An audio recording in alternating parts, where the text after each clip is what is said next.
Morning प्यारे बच्चों आज मैं करवाने जा रही हूँ आपको कक्षा 10th जिसका विषय विज्ञान रहेगा। उसकी कार्य संख्या 17। तिथि रहेगी उस 13 तारीख 8वें महीने 2021 यानी कि आज की वर्कशीट है। विद्यार्थी का नाम लिखना है तो कक्षा अध्यापक का नाम। ओके बच्चों, आज की वर्कशीट में हम पढ़ेंगे और समझेंगे अपचयन तथा उपचयन अभिक्रिया क्या होते हैं। हमने पिछली वर्कशीट में हमने किया था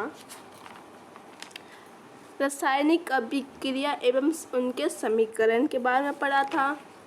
फिर हमने वियोजन अभिक्रिया के बारे में पढ़ा था।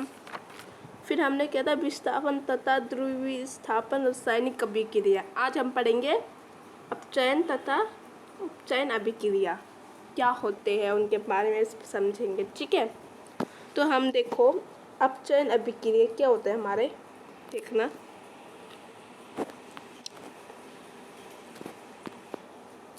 अपचयन अभिक्रिया हमारे क्या होते हैं? अपचयन अभिक्रिया होते हैं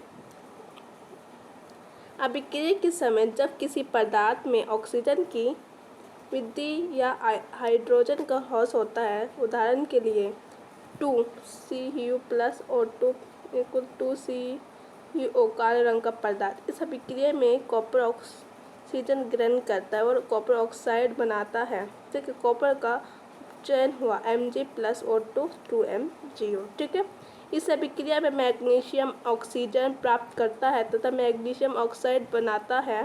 मैग्नीशियम का अपचयन हुआ। ठीक है, इसमें अपचयन होता है। ठीक है, और अपचयन अभिक्रिया, ये उपचयन था, इसमें अपचयन है। ठीक है, अभिक्रिया के समय जब किसी पदार्थ में ऑक्सीजन का ह्रास या हाइड्रोजन की वृद्धि होती है, जब गर्म COO पर हाइड्रोजन गैस प्रवाहित की जाती है तो सतह पर काली परत भूरी हो जाती है। रासायनिक अभिक्रिया निम्नलिखित होती है और कॉपर प्राप्त होता है। ठीक है, CuO plus H2 Cu plus H2। ठीक है, इस अभिक्रिया में कॉपर ऑक्साइड CuO क्या होता है हमारा, ये कॉपर ऑक्साइड। ठीक है, कॉपर ऑक्साइड होता है ये हमारा, से ऑक्सीजन का ह्रास होता है, Cu और में अपचयित हो जाता है। ठीक है, अब रेडॉक्स अभिक्रिया के बारे में पढ़ेंगे। रेडॉक्स अभिक्रिया होता क्या है, देखो हमारा रेडॉक्स अभिक्रिया। आइए ऊपर लिखे समीकरण को लें। CuO plus H2 CuH2O। ठीक है, इस अभिक्रिया में कॉपर ऑक्साइड में ऑक्सीजन का ह्रास हो रहा है, अर्थात कॉपर ऑक्साइड का अपचयन हो रहा है।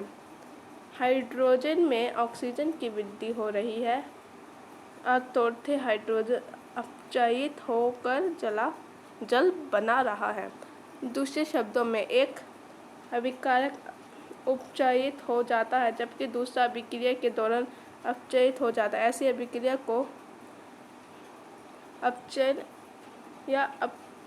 अभिक्रिया या रेडॉक्स अभिक्रिया कहा जाता है। आइए एक उदाहरण, इनके उदाहरण देखो, दे रखा है 2NO3 MnO2 HCl MnCl2 2H2 plus Cl2। ठीक है, HCl में अपचयित हो गया तथा MnO2 और MnCl2 में अपचयित हो गया। ठीक है, अब इससे रिलेटेड कुछ अभ्यास प्रश्न दे रखे हैं। ठीक है, तो फिर हम देखते हैं इनके क्वेश्चन में क्या दे रखा है। पहला क्वेश्चन हमारा दे रखा है रेडॉक्स अभिक्रिया को उदाहरण सहित परिभाषित कीजिए। अभी हमने पढ़ा था रेडॉक्स अभिक्रिया क्या होता है, तो देखो इसका आंसर आप यहाँ से लिख लेना। ठीक है,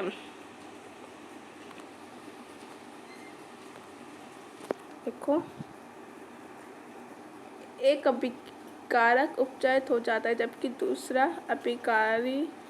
दूसरा अभिक्रिया के दौरान अपचयित हो जाता है। ऐसे अभिक्रिया को अपचयन या उपचयन अभिक्रिया या रेडॉक्स अभिक्रिया कहा जाता है। और इसका उदाहरण लिख लेना, ये वाला, ये जो दे रखा है ये इसके उदाहरण लिख लेना। तो ये हमारा फर्स्ट क्वेश्चन का आंसर हो जाएगा। ठीक है, सेकंड क्वेश्चन क्या है, निम्नलिखित अभिक्रिया में उपचयित तथा अपचयित अभिक्रिया की पहचान कीजिए। ठीक है, तो हमारा उपचयित अभिक्रिया और अपचयित अभिक्रिया। तो उपचयित अभिक्रिया देखो हमारा उपचयित अभिक्रिया में क्या है, हम पहला है हमारा MnO, ये पहला हम देखेंगे। उपचयित अभिक्रिया में क्या है हमारा HCl, ठीक है। तो ये जो है हमारा HCl, ये हमारा क्या हो जाएगा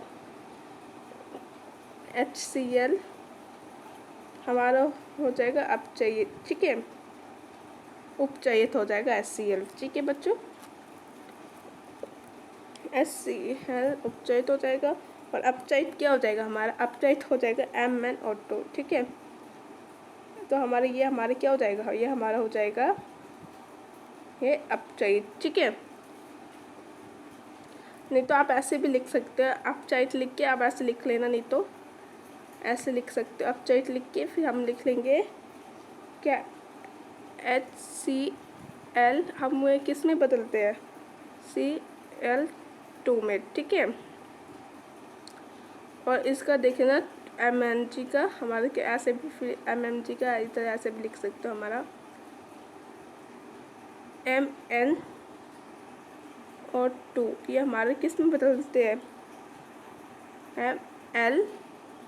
MlCl2, ठीक है, Cl2 ये हो जाता है, ठीक है।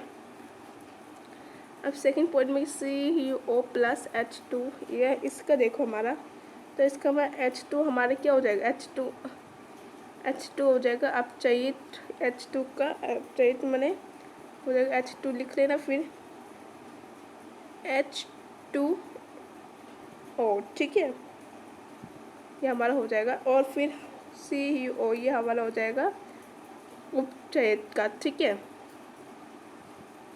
उपचयित का हो जाएगा अपचयित, ठीक है। अपचयित का हम लिख लेंगे इधर क्या COU को हम किस में बदलते हैं, CU में, कॉपर में बदलते हैं, ठीक है। तो अब ये हमारा थर्ड क्वेश्चन देखो हमारा,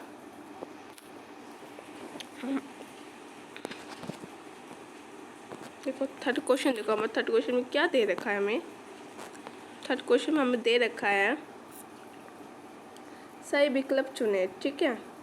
तो बच्चों आप सेकंड क्वेश्चन को सिंपल लिख लेना आपको, ठीक है। HCl हमारा क्या है, ये हमारा अपचयित है, Mn2 ये हमारा क्या है अपचयित है, ठीक है। और H2 हमारे क्या है, ये अपचयित है, और ये हमारा ये है, ठीक है। तो ये लिख सकते हो वैसे। और थर्ड क्वेश्चन का सही विकल्प चुने, समीकरण में Mg+O2 2MgO, ठीक है। तो इसका हम क्या लिखेंगे, पहला Mg का उपचयन हो गया, सेकंड में Mg का उपचयन हो गया, थर्ड हमारा O2 का उपचयन, फोर्थ है O2 का अपचयन, ठीक है। तो हमारा इसमें हमारा आंसर आएगा, करेक्ट आंसर हमारा बी पार्ट, Mg का अपचयन, ठीक है। बी पार्ट में क्या है, कॉपर के अपचयन से निम्न बनता है, क्या बनता है, तो हमारा क्या बनता है, देखो हमारा, देखो हमने इस पर भी पढ़ा था, हमारा क्या बनता है हमारा CuO माने कि काले रंग का पदार्थ। तो देखो हमने क्या पढ़ा था, 2Cu+O2 किस में जाता है 2CuO, ये हमारे क्या बनाता है 2CuO काले रंग का पदार्थ। तो हमारे इसका करेक्ट आंसर आ जाएगा, करेक्ट आंसर आ जाएगा हमारे इसका काले रंग का पदार्थ, ठीक है। इसका हमारा सेकंड आएगा। अब फोर्थ क्वेश्चन देखो, लास्ट क्वेश्चन, ऑक्सीजन की वृद्धि या ठोस के सतह में निम्नलिखित को उदाहरण सही लिखिए, अपचयन और अपचयन, ठीक है, उपचयन या अपचयन, ठीक है, दोनों के बारे में। तो इसका आंसर आप उदाहरण यहाँ से लिख सकते हो, अब लिख लेना ये वाला अभिक्रिया, ये लिख लेना पहला पॉइंट। फिर अभिक्रिया के समय जब किसी पदार्थ में ऑक्सीजन की वृद्धि या हाइड्रोजन का ह्रास होता है, उदाहरण के लिए इसका उदाहरण लिख लेना। फिर फोर्थ क्वेश्चन का हो जाएगा ये अपचयन का पहला पार्ट, ये सेकंड पार्ट हो जाएगा हमारा अपचयन अभिक्रिया क्या होता है। अभिक्रिया के समय जब किसी पदार्थ में ऑक्सीजन का ह्रास या हाइड्रोजन की वृद्धि होती है, ठीक है, इतना तक लिख के फिर इसका उदाहरण ये लिख देना, तो आप ये आंसर हो जाएगा फोर्थ क्वेश्चन का अपचयन और अपचयन का, ठीक है, उपचयन या अपचयन का। बच्चों ये थे आपके आज के आंसर। आशा करते हैं आपको समझ में आएगा, तो लाइक कीजिए, शेयर कीजिए, मेरे यूट्यूब चैनल को सब्सक्राइब कीजिए। ओके बच्चों, bye bye, thank you for watching.